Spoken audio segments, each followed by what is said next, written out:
Hello guys, welcome to my channel. তো আর একটা নতুন ভিডিওতে আপনাদের স্বাগতম। ভিডিও হচ্ছে রাজদার দোকানে আগের মতো আর ভিড় হচ্ছে না কেন, এই বিষয়টা আজকে আপনাদের সামনে তুলে ধরবো। তো চলো, এর জন্য আমাদেরকে যেতে হবে রাজদার পকেট পরোটার দোকানে। তো চলো গাইস, লেটস গো। তো আমরা চলে এলাম রাজুদার সেই বিখ্যাত পকেট পরোটার দোকানের সামনে এসে দেখছি আগের মতো আর সেরকম লাইন নেই। দেখতে পাচ্ছি রাজুদার কাছে অতটাও আর ভিড় নেই। কেন এই ভিড় নেই গ্যাস, সেটাই এই ভিডিওতে আপনাদেরকে বলবো।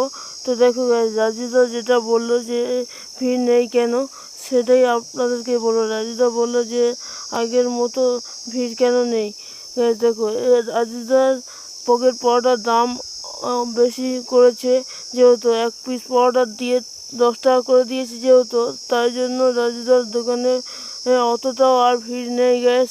আর দেখো গ্যাস, অনেকে ভিডিও করতে আসছে না, তার জন্য রাজুদার একটু ডাউন যাচ্ছে। একটু মনে কি বলবো, রাজুদার দোকানে একটু ভিড় কমে গেছে, একটু নয় অনেকটা ভিড়ই কমে গেছে রাজুদার দোকানে। তো রাজুদার দোকানে ভিড় কমার কারণ আরও অনেক আছে, সেগুলো আপনাদেরকে বলবো। তো গ্যাস, কারণগুলো হলো যে রাজুদার ওখানে ভালো কোনো ব্যবস্থা নেই। আর প্রথমত যে রাজুদাতে দাম বেরিয়েছে, তারপরে বসার কোনো জায়গা নেই যে বসে খাবে, সেরকম কোনো জায়গা নেই।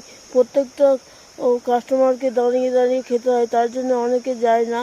যে রাজুদার ওখানে বসে খাওয়ার কোনো একটা ব্যবস্থা নেই। এই গরমে তোমরাও বুঝতে পারছো যে রাজুদার ওখানে কোনো বসে খাওয়ার মানে কি একটা সিস্টেমই নেই যে সেখানে বসে খাবে। আর এত গরমে তো অনেকে তো যেতে নারাজ হচ্ছে রাজুদার দোকানে, যেহেতু। আর তারপরের কারণ হচ্ছে রাজুদার মানে কি পরোটাটা কোয়ালিটিটা একটু মানে কি খারাপ হচ্ছে, তাই জন্য আর কি অনেকে যেতে যাচ্ছে না যে রাজুদার পকেট পরোটার দোকানে। তো আশা করি রাজুদা পরোটার কোয়ালিটিটা ভালো করবে এবং বসার জায়গা করবে।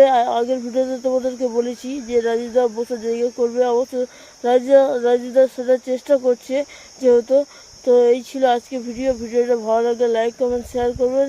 আর অবশ্যই চ্যানেলটা সাবস্ক্রাইব করবেন, পাশে থেকে বেল আইকনটা প্রেস করবেন, যাতে করে এরকম নতুন ভিডিও আপনাদের সামনে নিয়ে আসতে পারি।